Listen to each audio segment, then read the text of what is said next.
सतगुरु की साजी निवाजी प्यारी सात संगत जी, प्यार और सत्कार से कहना धन निरंकार जी। सबसे पहले सतगुरु माता जी का शुक्राना करते हैं जिनकी अपार कृपा हम सब पर हो रही है। सतगुरु माता जी के आशीर्वाद से दासी ये विचार आप जी के चरणों में रखने जा रही है, आप जी प्रवान करें। सात संगत जी कहते हैं हर हाल में शुक्राना गुरमत की निशानी है। हम कभी भी शिकवे शिकायत ना करें, हमेशा शुक्राना ही करें। जिस दिन हमें दिल से शुक्राना करना आ गया उस दिन हमारे जीवन में किसी भी चीज़ की कोई कमी नहीं रहेगी। ऐसे ही कहते हैं भगवान श्री कृष्ण जी और सुदामा जी का प्रेम बहुत ही गहरा था। प्रेम भी इतना था कि भगवान श्री कृष्ण जी सुदामा जी को दिन रात अपने साथ ही रखते थे। कोई भी काम होता दोनों साथ साथ ही करते। एक दिन दोनों वन में घूमने के लिए गए और रास्ता भटक गए। भूखे प्यासे एक पेड़ के नीचे पहुँचे। पेड़ पर एक ही फल लगा था। भगवान श्री कृष्ण जी ने घोड़े पर चढ़कर फल को अपने हाथ से तोड़ा। भगवान श्री कृष्ण जी ने फल के 6 टुकड़े किए और अपने स्वभाव के अनुसार पहला टुकड़ा सुदामा जी को दिया।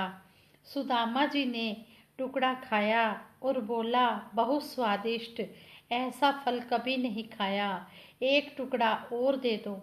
दूसरा टुकड़ा भी सुदामा जी को मिल गया।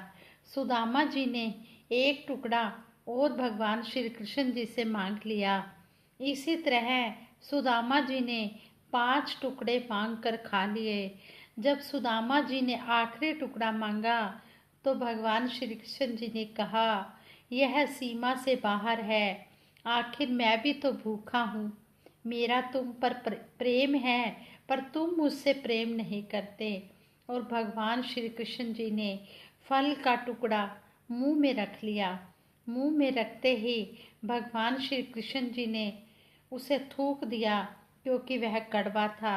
भगवान श्री कृष्ण जी बोले तुम पागल तो नहीं हो सुदामा, तुम पागल तो नहीं हो, इतना कड़वा फल कैसे खा गए। सुदामा ने उत्तर दिया जिन हाथों से बहुत मीठे फल खाने को मिले, अगर एक कड़वा फल मिल भी गया तो इसकी शिकायत कैसे करूं। सब टुकड़े इसलिए लेता गया ताकि आपको पता न चले कि यह कड़वा फल है। कहने का भाव ये निरंकार, ये वक्त का सतगुरु जिस हाल में भी हमें रखे वही हमेशा हमारे लिए सुखदाई है। अच्छा होने पर हम शुक्रिया करें और यदि हमारे मन के अनुसार कुछ नहीं हो रहा तब भी हम शिकायत का भाव ना रखें। हम एक रस जीवन की ये जो परम अवस्था है इसमें रहें। कहते हैं कि जो सच्चे संत महात्मा होते हैं उनकी यही परम अवस्था होती है कि वो एक रस रहते हैं।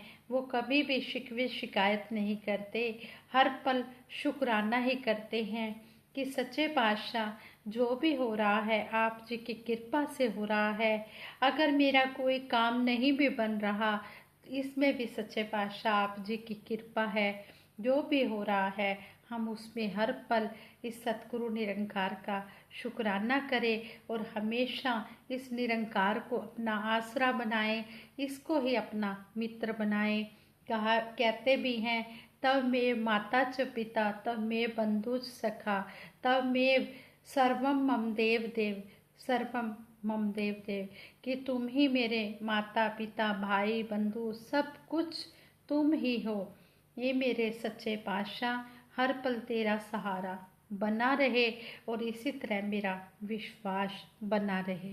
साथ संगत जी इन बातों को हमने सिर्फ रटन ही नहीं करना, मुख से कहना ही नहीं है, हमने सही मायनों में दिल से हमने शुक्राना भी करना है। जिस तरह हम सभी ये कहानी भी सुनते हैं, सभी ने सुनी भी हुई है और सुनते भी हैं। ये कहानी से हमें यही सिखाया जाता है कि हमने रटन नहीं करना है, हमने भाव से, हमने मन से इस बात को मानना है। एक बहेलिया जंगल में गया, वहां उसने देखा कि वृक्षों पर बैठे तोते एक ही आवाज से बोले जा रहे हैं, एक ही आवाज में बोले जा रहे हैं। शिकारी आएगा, जाल बिछाएगा, दाना डालेगा, हम उसमें नहीं फंसेंगे। शिकारी सोच में पड़ गया कि लगता है तोते बहुत समझदार हो गए हैं। किंतु फिर शिकारी ने सोचा, थोड़ा सा कोशिश करके देखता हूँ, शायद मेरा काम बन जाए। उसने अनमने भाव से जाल बिछा ही दिया और दाने भी डाल दिए। दानों को देखते ही तोते दाना चुगने के लिए आ गए। शिकारी ने भी देखा कि जाल में सभी तोते आ गए हैं और दाना चुग रहे हैं। शिकारी ने बड़ी तेजी से अपना जाल समेटा और अपनी पीठ पर लाद लिया। शिकारी मुस्कुराता हुआ, सोचता हुआ चला जा रहा था कि कोई एक पालतू तोता किसी के घर से ये बोल सीख कर आया होगा। इसे बोलता सुनकर दूसरे भी सीख गए होंगे, क्योंकि सीख कर बोलना इस पक्षी की आदत का एक हिस्सा है। और कहते हैं कि एक और कहावत भी फेमस है कि अंधा बांटे रेवड़ी, अपने अपने को दे। जब किसी को कुछ बांटने का काम सौंपा जाए और बांटने वाला किसी को कम, किसी को ज़्यादा, किसी को अच्छा, किसी को खराब देता है, तो दूसरा देखने वाला इस बात को देखकर उसके मुंह से निकल पड़ता है कि अंधा बांटे रेवड़ी, अपने अपने को दे। यहाँ विचार करने वाली बात यह है कि अगर कोई सचमुच अंधा है तो भला उसे क्या पता कि जिसके हाथ में हम कुछ दे रहे हैं वह मेरा अपना है या पराया है। हाँ, इतना अवश्य होगा कि जो उसके पास खड़ा होगा उसे ही वो वस्तु दे देगा। इस बात से स्पष्ट है कि या तो यह कहावत गलत है या उसका अर्थ ही दूसरा है। सच्चाई यह है कि इसका अर्थ ही कुछ गहरा है। लगता है किसी ब्रह्मज्ञानी के मुख से यह कहावत निकली होगी। ब्रह्मज्ञानी को ही यह ज्ञान हो जाता है कि मेरी आत्मा जिस प्रभु का अंश है वही सभी प्राणियों में है, अर्थात सभी में ये परमपिता परमात्मा है। इसी कारण भगवान श्री कृष्ण जी ने अर्जुन से कहा, मैं सभी प्राणियों में समभाव से व्यापक हूँ, ना किसी से द्वेष है, ना ही कोई अधिक प्रिय है।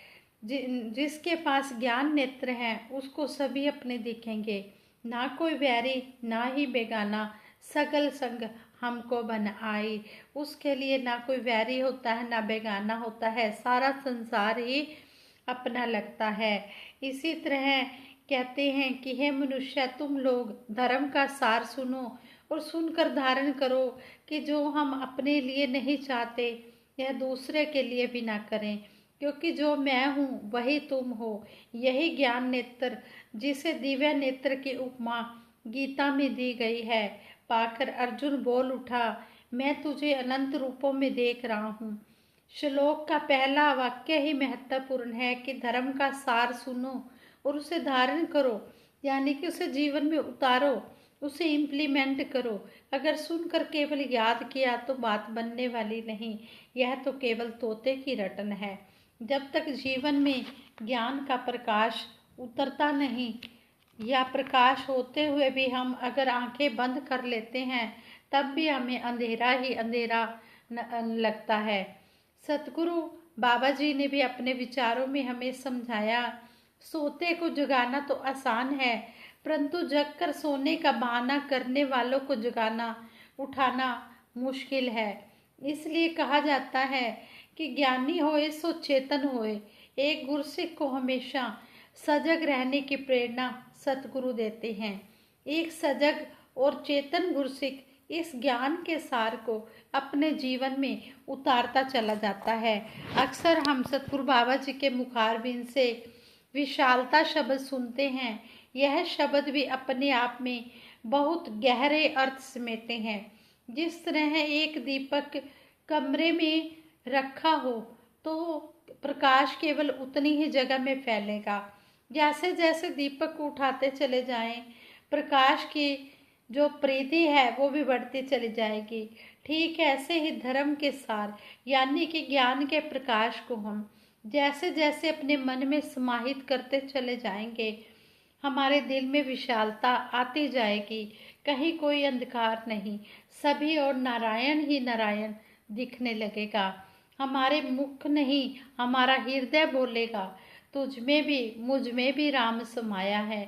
और संपूर्ण अवतार बाणी के वो बोल, ਇੱਕ ਨੂੰ ਜਾਣ ਕੇ ਘਟ ਘਟੇ ਅੰਦਰ ਸਭਨਾ ਦੇ ਨਾਲ ਪਿਆਰ ਕਰਨ, ਇੱਕ ਨੂੰ ਜਾਣ ਕੇ घट घटे अंदर सबना दा सत्कार करन। अर्थात नर पूजा ही वास्तव में नारायण पूजा है। गुरसिख वास्तव में सजग रहे और अपने आचरण पर दृष्टि डाले। कहीं ऐसा तो नहीं कि हमने भी केवल शब्द ही रट लिए हों, कहीं हम भी तो उन तोतों की श्रेणी में नहीं आ रहे। सोचे कि जो बोल हैं वे कर्म में ढल रहे हैं या नहीं। संपूर्ण अवतार बाणी गुरसिख को चेतावनी देती है, गल अपनी दा पहरा देंदे, जो भी बोलन चालन हो, कहे अवतार गुरमत जे साचे, अपना जीवन ढालन हो। वैसे यह भी सच्चाई है कि जिस तरह धनवान के घर ही चोरी का प्रयास चोर करता है, उसी तरह गुरसिख के रास्ते में भी रुकावटें आती हैं। अध्यात्म की राह यूं तो बड़ी कठिन है। संपूर्ण अवतार बाणी इसे यूं फरमाती है, ऐहो चाल है भगतां वाली, ऐहो ही गुरसिखिए, ऐहो ही है बालो निकी, ऐहो खंडियो तिखिए। कहा है कि जो भक्ति का रास्ता है, ये गुरसिखी जो है, ये बाल से भी ज़्यादा बारीक है और तलवार की धार से भी ज़्यादा तेज है। इस पर चलना बड़ा मुश्किल है, लेकिन जो चल जाता है वो अपने जीवन को निखार लेता है। इसी प्रकार एक गुरसिख हर पल लगातार यही अरदास करता है, तेरी ओट सहारा तेरा, तन मन गोल घुमावा, कहे अवतार तेरे ही दाता, दिन राति गुण गावा।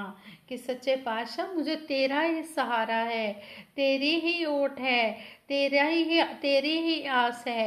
मैं दिन रात तेरा ही सहारा लेकर तेरे ही गीत गाता हूँ।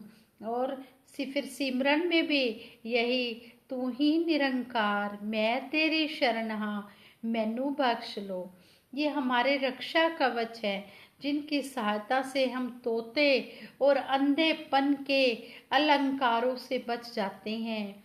एक सच्चे गुरसिख के लिए संपूर्ण अवतार बाणी फरमाती है, सिख गुरु दा तक माया नू, हरगिज टपला खाए ना, कहे अवतार सिख सतगुर बाजो, किसे नु लेखे लाए ना।